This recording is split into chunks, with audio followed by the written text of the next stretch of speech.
আপুনি বাৰু PM কিষাণৰ ধন লাভ কৰে নেকি? যদি আপুনি এজন খেতিয়ক হয় তেনেহ'লে আপোনাৰ বাবে আহিছে এটা ভাল খবৰ। আপুনি লাভ কৰিব অতি শীঘ্ৰে 17 নং কিস্তিৰ ধন। তো 17 নং কিস্তি লাভ কৰিবলৈ হ'লে আপুনি কি কৰিব লাগিব? যিহেতু প্ৰধানমন্ত্ৰীজনে জনাইছে যে অতি শীঘ্ৰে ৰিলিজ কৰি দিয়া হ'ব 17 নং কিস্তিৰ ধন। তো আপোনালোকে যদি 17 নং কিস্তিৰ ধন পাব বিচাৰিছে তেনেহ'লে আপুনি কি কৰিলে লাভ কৰিব এই 17 নং কিস্তি? তো PM কিষাণৰ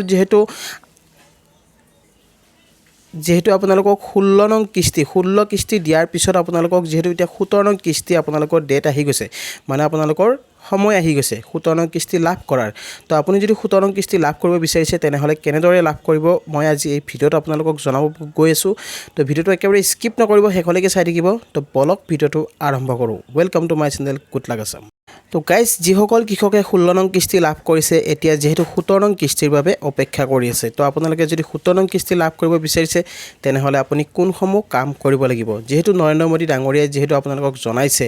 যদিহে আপুনি কৰা নাই EKYCৰ কাম, যদিহে আপুনি কৰা নাই লেণ্ড ছেডিং, যদিহে আপুনি কৰা নাই আধাৰ ছেডিং, তেতিয়াহ'লে এই তিনিটা বস্তু আপুনি কৰিব লাগিব। তো PM কিষাণ ৱেবছাইটত আপোনালোকে EKYC কৰিব পাৰিছে নে নোৱাৰিছে? তো আপুনি চাওক, PM কিষাণৰ যিটো ৱেবছাইট আছে তাত আপোনালোকে EKYCৰ অপশ্যন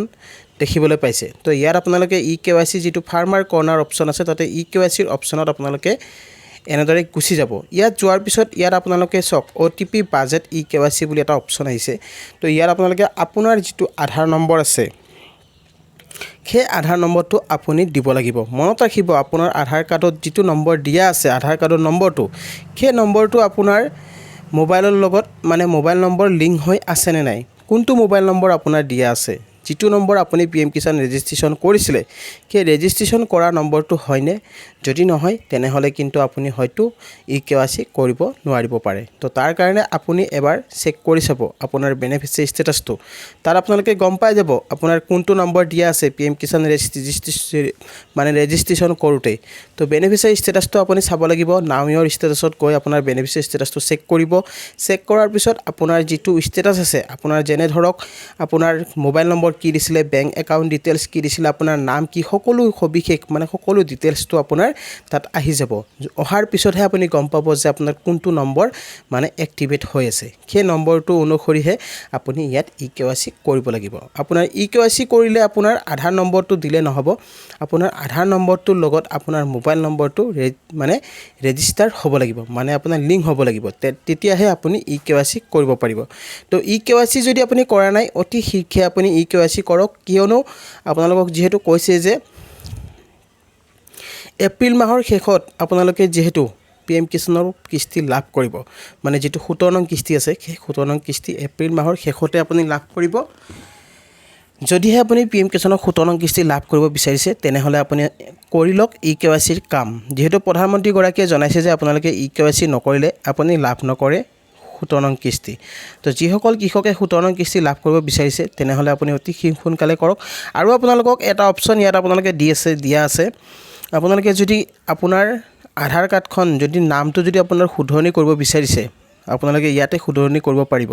ইয়াত এটা অপশ্যন দিয়া আছে new name correction as per Aadhaar. আপোনাৰ আধাৰত যদি আপোনাৰ নামটো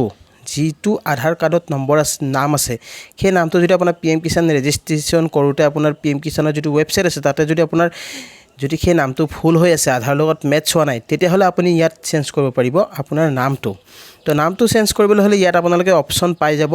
নেম কাৰেকশ্যন এজ পাৰ। ইয়াত আপোনালোকে নেম কাৰেকশ্যন অপশ্যনটো দিয়াই আছে। ইয়াত ৰেজিষ্ট্ৰেশ্যন নম্বৰটো দিব লাগিব।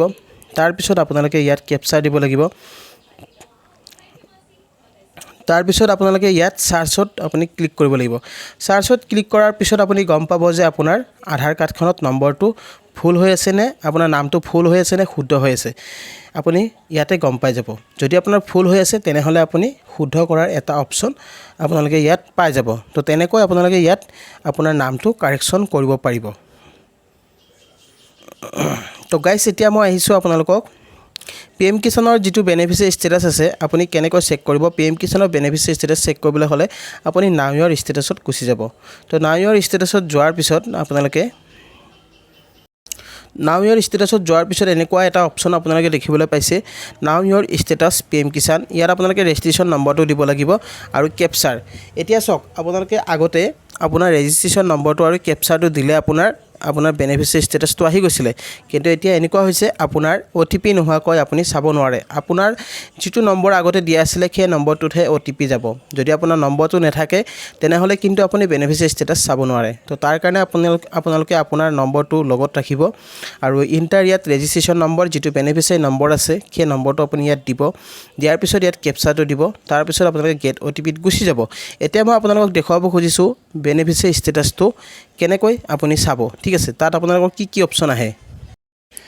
তো গাইজ এনেকৈ আপোনাৰ বেনিফিচিয়াৰী ষ্টেটাছটো ওলাই আহিব ইয়াত আপোনালোকে দেখিবলৈ পাব যেহেতু লেণ্ড শেডিং EKYC আৰু আধাৰ বেংক একাউণ্ট শেডিং তো এই তিনিটা বস্তু আপোনাৰ আহি যাব এই তিনিটা বস্তু আপোনাৰ চেক কৰিব কিয়নো আপোনাৰ এই তিনিটা বস্তু যদি ওকে থাকে মানে ইয়েছ থাকে তেনেহলে আপুনি 100% আপুনি PM কিষাণৰ পইচা আপুনি লাভ কৰিব যদিহে আপোনাৰ বেংকৰ কোনো প্ৰবলেম নহয় যদি আপোনাৰ বেংকৰ গুটে ঠিকে আছে তেনেহলে আপুনি নিশ্চয় লাভ কৰিব 17 নং কিস্তি তো এবাৰ যেহেতু কৃষকসকলে লাভ কৰিব 17 নং কিস্তি তো তাৰ কাৰণে আপুনি এতিয়াই চেক কৰক আপোনাৰ বেনিফিচিয়াৰী ষ্টেটাছটো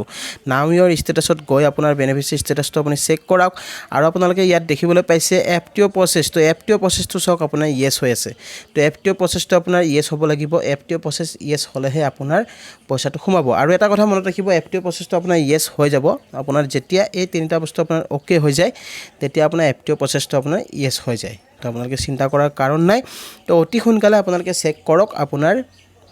বেনিফিচিয়াৰী ষ্টেটাছ তো বেনিফিচিয়াৰী ষ্টেটাছটো চেক নকৰিলে আপুনি গম নাপাব কিয়নো বহুতো কৃষকে এতিয়াও চেক কৰা নাই আপুনি জনা নাই যে আপোনাৰ বেনিফিচিয়াৰী ষ্টেটাছটো আপুনি কেনেকৈ চেক কৰিব লাগে তো বেনিফিচিয়াৰী ষ্টেটাছটো এবাৰ আপোনালোকে চেক কৰি চাব আপোনাৰ ৰেজিষ্টাৰ নম্বৰটো আপুনি লগত ৰাখিব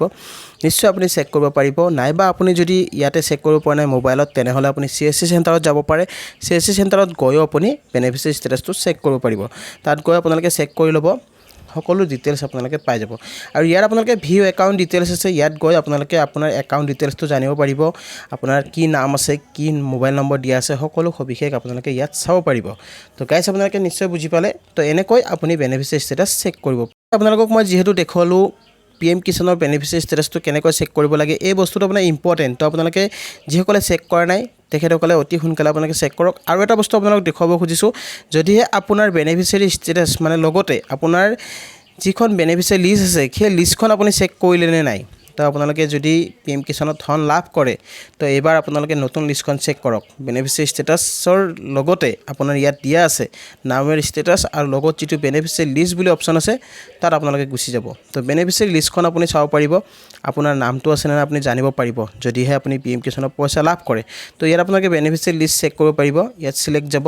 সিলেক্টত গৈ আপুনি আপোনাৰ ষ্টেটটো সিলেক্ট কৰি ল'ব আপুনি ডিষ্ট্ৰিক্টটো সিলেক্ট কৰি ল'ব ডিষ্ট্ৰিক্টটো এনেকৈ আহি যাব আপোনাৰ তো ডিস্ট্ৰিক্টটো এনেকৈ চেক কৰি ল'ব তাৰপিছত সাব ডিস্ট্ৰিক্টটো আপুনি চেক কৰিব আপোনাৰ কি হয় সাব ডিস্ট্ৰিক্ট ঠিক আছে তো সাব ডিস্ট্ৰিক্টটো আপোনালোকে চেক কৰিব ব্লকটো আপুনি চেক কৰিব ব্লক আপোনাৰ আহি যাব গোটেইখিনি আহি যাব ইয়াত অপচন তাৰপিছত আপুনি ইয়াত লাষ্ট অপচনটো ভেলেজ তো আপোনাৰ ভেলেজটো আপুনি ইয়াত চেক কৰিব আছে নে নাই আপোনাৰ ভেলেজ ঠিক আছে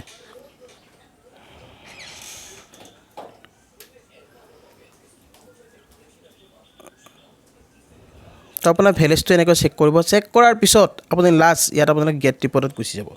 গেট ৰিপৰ্টত যোৱাৰ লগে লগে এনেকৈ আপোনাৰ নামখিনি আহি যাব চাওক ইয়াত আপোনালোকৰ নাম আহি গৈছে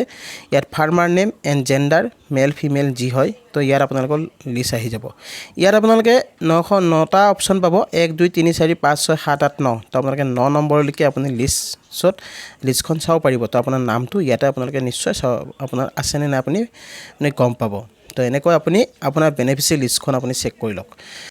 তো গাইজ আপোনালোকে নিশ্চয় ভিডিওটো বুজি পালে তো আজি মই আপোনালোকক যিখিনি জনালোঁ আপোনালোকৰ বাবে যেহেতু বহুতেই ইম্পৰ্টেণ্ট তো এইখিনি কাম আপোনালোকে কৰি লওক আপোনালোকে 100% আপোনালোকে PM কিষাণৰ ধন লাভ কৰিব যিসকল কৃষকে এতিয়াও পোৱা নাই কিস্তি তো তেখেতসকলক ক'ব খুজিছোঁ আপোনালোকে এখন এগ্ৰিকালচাৰ অফিচত এপ্লিকেশ্যন দিব কিয়নো বহুতো কৃষকৰ এনেকুৱা হৈছে আপোনালোকৰ হয়তো বেংকৰ লগত আপোনাৰ মানে লিংক নাই বা আপোনাৰ আধাৰ শেডিং হোৱা নাই বা আপোনাৰ লেণ্ড শেডিং হোৱা নাই আপোনাৰ EKYCও হোৱা নাই তো তেনেকুৱা ধৰণৰ বহুতো সমস্যা হয়তো আপোনালোকৰ হৈ আছে তো তাৰ কাৰণে আপোনালোকে এপ্লিকেশ্যন এখন দি দিব এগ্ৰিকালচাৰ অফিচত আপোনাৰ গোটেইখিনি ডিটেইলছ সহকাৰে আপুনি দিব নিশ্চয় আপুনি আপোনাৰ প্ৰবলেম সলভ হৈ যাব তো গাইজ আই হোপ আপোনালোকে নিশ্চয় ভিডিওটো বুজি পালে তো আজিৰ ভিডিওটো আপোনালোকক এইখিনি জনাব লগা আছিলে আৰু ভিডিওটো চাই যদি ভাল পাইছে এটা লাইক আৰু শ্বেয়াৰ কৰি দিব নাপাহৰিব আৰু লগতে মোৰ চেনেলটোত যিসকলে নতুনকৈ আহিছে তো চেনেলটো ছাবস্ক্ৰাইব কৰি ৰাখিব আৰু কাষত থকা বেল আইকনটো প্ৰেছ কৰি দিব যাতে এনেকুৱা ধৰণৰ নতুন ভিডিও আহিলে সকলোতকৈ আগত পাই থাকে তো গাইজ আজিলৈ ইমানে জয় আই অসম